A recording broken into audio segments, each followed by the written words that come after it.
been enjoying doing the meditation this way in my own practice. Just whatever that subtle shift is, it's not a big one between just being aware and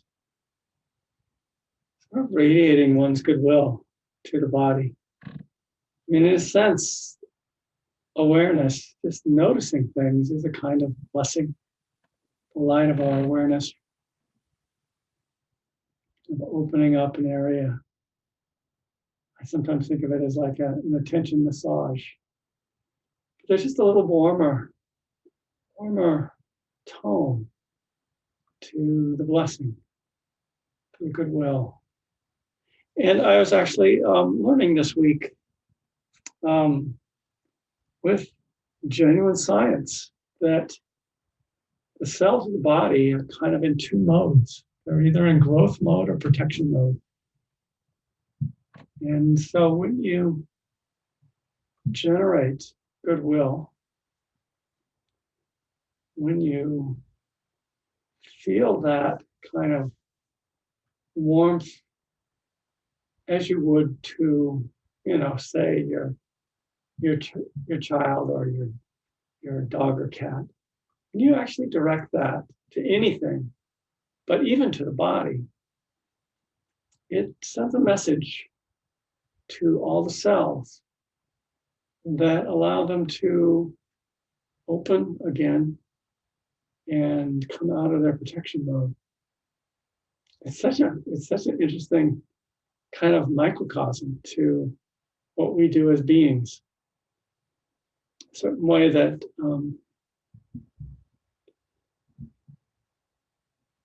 as the poem said last week, we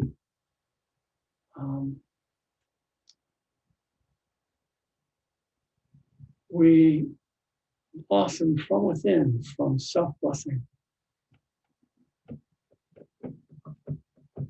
So I'd like to talk a little bit about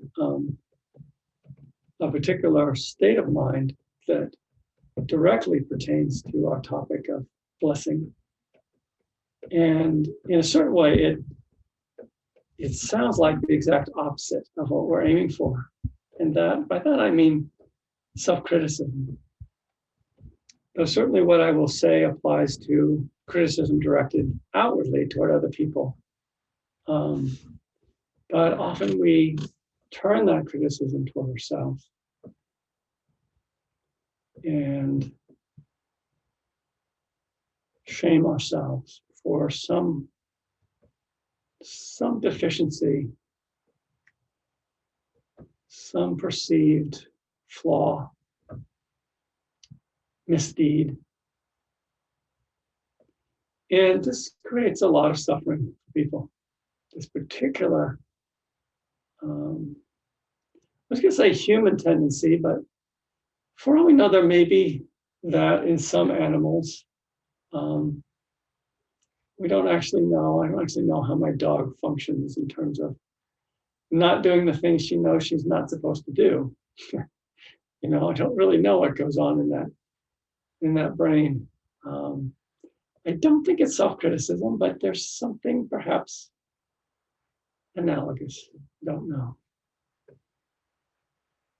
And so the principle here of approaching anything in our being is that nothing really responds well to aversion. Nothing responds well in us to curse. And somehow we think that by cursing ourselves, we will somehow straighten ourselves out and become better persons if we just, and yet it doesn't work that way.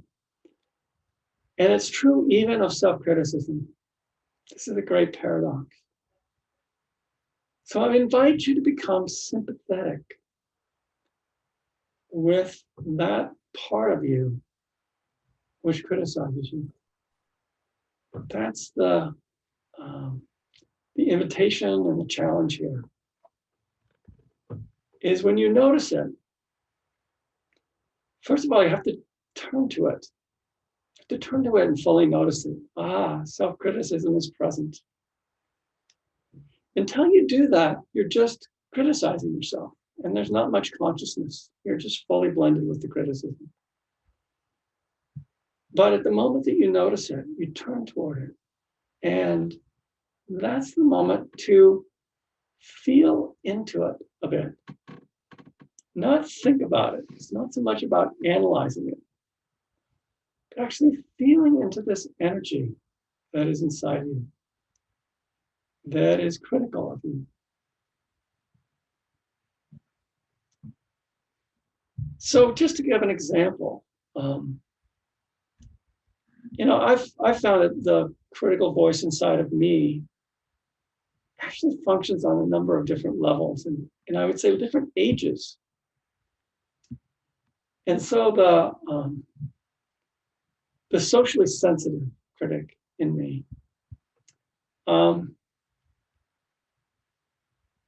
is kind of feels like an adolescent, It kind of feels like the same me that I was in middle school or high school, if we give it a little more maturity.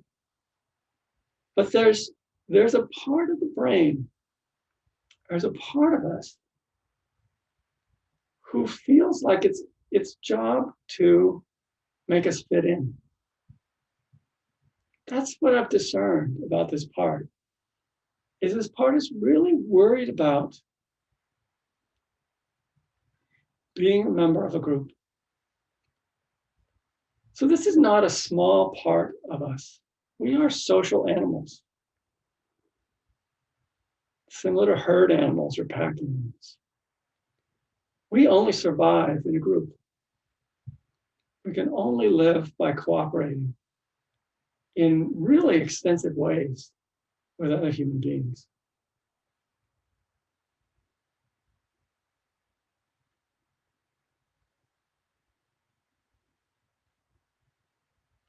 So when I feel into that critic in me, there's fear.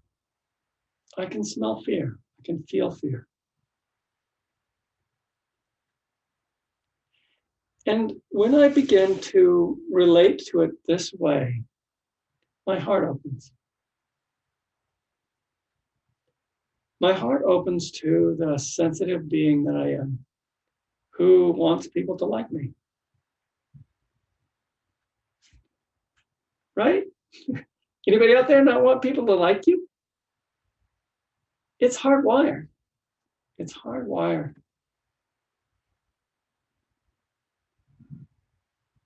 And whatever happens to human beings, we kind of show up on this planet and we're infants and we just expect to be taken care of, or we wail, And there's this openness and this sort of expectation of love, expectation of care, which can be injured, but it's kind of our default mode. And that gets, kind of tweaked and injured and told good boy, bad girl, good girl, bad boy, as you're growing up. And we develop this more sophisticated structure that really wants to please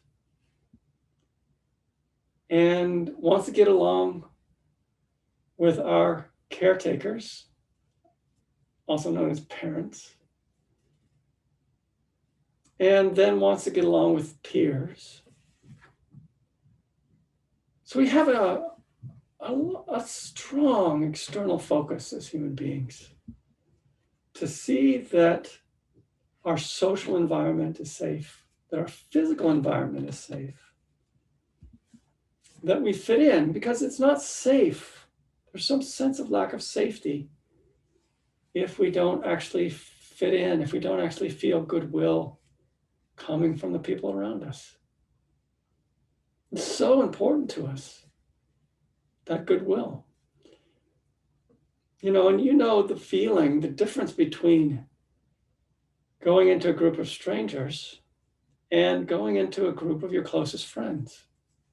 There's this presumption going into a group of your closest friends that it's safe and you're relaxed and you just kind of be yourself. They know who you are. But with strangers, there's sort of an alarm going off. Check these people out, and there's greater self-consciousness. So I'm going into all of this in a way because it's part of the blessing. It's part of the blessing on self-criticism, that it is something in us that loves us. And it wants us to fit in. And it can develop even this kind of more mature outgrowth of concern about fairness and justice, and criticizing other people and ourselves for our perceived fairness or justice, because we begin to see that there are rules to getting along with people. And the critic is very sensitive to the rules. And, these can become massively political, on a large scale. Our criticism kind of rises to that level of like, how do we all get along as human beings? And in case you've noticed, there's some different ideas about that.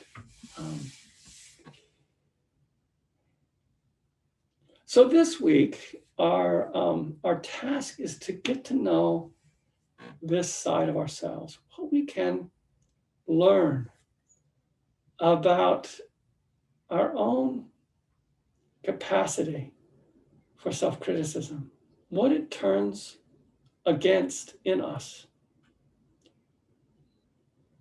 and to begin to meet it with more sympathy. The biggest, I think, aid to that is to begin to see its fear. Begin to see that, because, criticism of others or of oneself tends to kind of masquerade. It puts on the mask of a parent, or puts on the mask of a judge. We call it judgment, so it puts on the mask of somebody who sits at the bench and passes judgment. But it's a little like the Wizard of Oz, because, beneath the I am the great Oz of the judging part of us that believes it can make pronouncements upon the value of our being, the value of our qualities, the value of others' qualities. It sort of has this, I'm the great Oz kind of thing to it. But it becomes a different animal if you begin to see that it is protective in nature and is afraid. You have to begin to be wise to it that way. So that's a big clue. But again, be wary. You can have this clue in your head, and that's very different than actually seeing through the state and actually feeling the fear in it. And also, I would invite you to feel, and I mean this very seriously, this part of you loves you. This is its way of loving you. The same way parents often think they're loving you by telling you what's wrong with you. It's not divorced from love. It's not always wise. Okay, so there's a difference here, an important distinction. All aspects of our being are operating out of love for us. They want good for us. Even the critic, even the one who's tearing you down, wants something good for you. The method, however, is not necessarily very wise. So there's a big difference between good intention and wisdom. And in the same way, we get, if you have a strong inner critic, you get really annoyed with it. And it becomes easy for you to be angry at your inner critic, critical of your inner critic, So you want to blast it. Again, that's actually coming from love, because you see the pain that your inner critic is causing you. However, it's not wise, because when you turn on the critic with criticism, it doesn't actually help it. It doesn't actually help it wake up. It's only by blessing. It's only by blessing these parts of us that they begin to listen to us. It's a bit like what you may have discovered as a parent, is that your children don't listen to you very well when you're cursing them. They do take it in, and then they use it against themselves later, okay? So that, you might be implanting something that will inhibit them potentially. But again, it's not like particularly skillful. We humans respond much more deeply to sympathy and connection. And that's even true of the critical voice inside of us. It responds to sympathy and connection from you.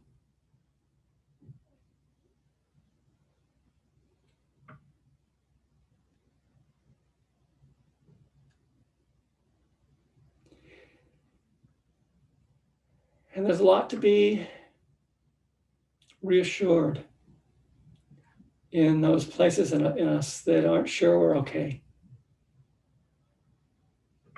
Those places in us that aren't sure we're lovable. I haven't found anybody that doesn't have some of those places. Who knows, maybe I will someday. But generally, there are places in us that are worried we're not okay, worried we're not lovable. And they, more than anything, need our presence.